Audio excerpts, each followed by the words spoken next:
রাধে রাধে বন্ধুরা, জয় গৌর জয় নিতাই। তোমাদের আনন্দময়ীমা লীলা কথা শোনাচ্ছিলাম। যতটা পাঠ করেছিলাম তার পরবর্তী অংশ পাঠ করে তোমাদের শোনাবো। এবার মাতা আনন্দময়ীর মুখে একটা প্রশান্তির ভাব খেলে গেল। তিনি আগের দিন চিরা ভিজাইয়া রেখেছিলেন, সেটা গুলে বাবাকে খাইয়ে দিলেন। এর ফলে তিনি শান্তিতে ঘুমিয়ে পড়লেন। এরপর থেকে তার সমস্ত জ্বর ও বিকার ভাব সম্পূর্ণ উধাও হয়ে গেল। হয়তো বাবা ভোলানাথ নিজের ভুল স্বীকার করায় তার প্রায়দ্ধ ভোগের অবসান হয়েছিল। এক্ষেত্রে আমরা মনে করতে পারি যে ভগবানের শুদ্ধ ভক্তকে নিয়ে পরিহাস করলে যে তা ভগবানের বুকে গিয়েও লাগে। কথায় বলে, ভক্তের বোঝা ভগবানও বহন করেন। এতে দোষের কি? কারণ ভগবান ও তার শুদ্ধ ভক্ত একই বস্তু, পৃথক কিছু নয়। মাতা আনন্দময়ীর আচরণে একদা এমনই একটা ঘটনা ঘটতে দেখা গিয়েছিল।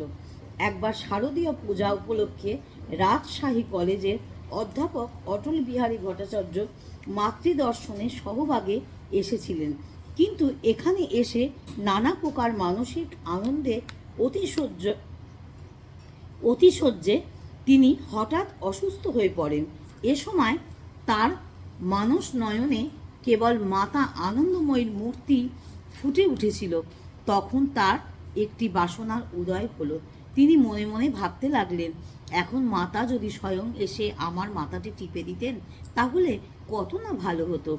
অন্তর্যামী মাতা আনন্দময়ী বুঝি তার কথা শুনতে পেলেন।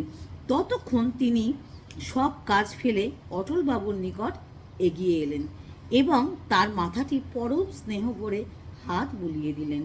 এছাড়া অটলের ভাগ্যে অতিরিক্ত প্রাপ্তিও ঘটল। মাতা শুধু তার মাথা নয়, তার পায়েও হাত বুলিয়ে তার জ্বর জ্বালা ও সর্বপাপ তাপ দূর করে দিলেন এবং অচিরাৎ তিনি অসুস্থ থেকে সুস্থ হয়ে উঠলেন। এরপর পরম শান্তিতে তিনি তার কর্মস্থলে ফিরে গেলেন, কেননা তার সব প্রাপ্তি ঘটে গেছে। এই জন্য নিজেকে তিনি ধন্য মনে করলেন।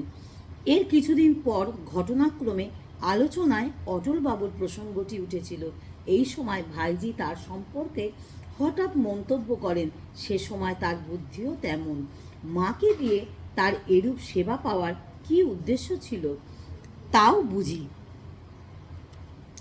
তাও তিনি বুঝতে পারতেন না যে মাকে দিয়ে তার এরকম সেবা পাওয়ার অর্থ কি। মাতা আনন্দময়ী নিকটেই অবস্থান করেছিলেন।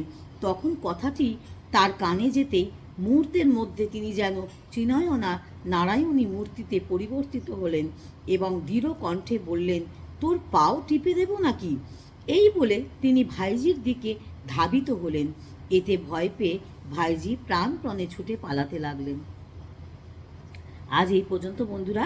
আবার পরবর্তী অংশ পরবর্তী ভিডিওয়ে পাঠ করে শোনাবো। ততক্ষণ সঙ্গে থাকো, সাথে থাকো। রাধে রাধে, জয় গৌর জয় নিতাই।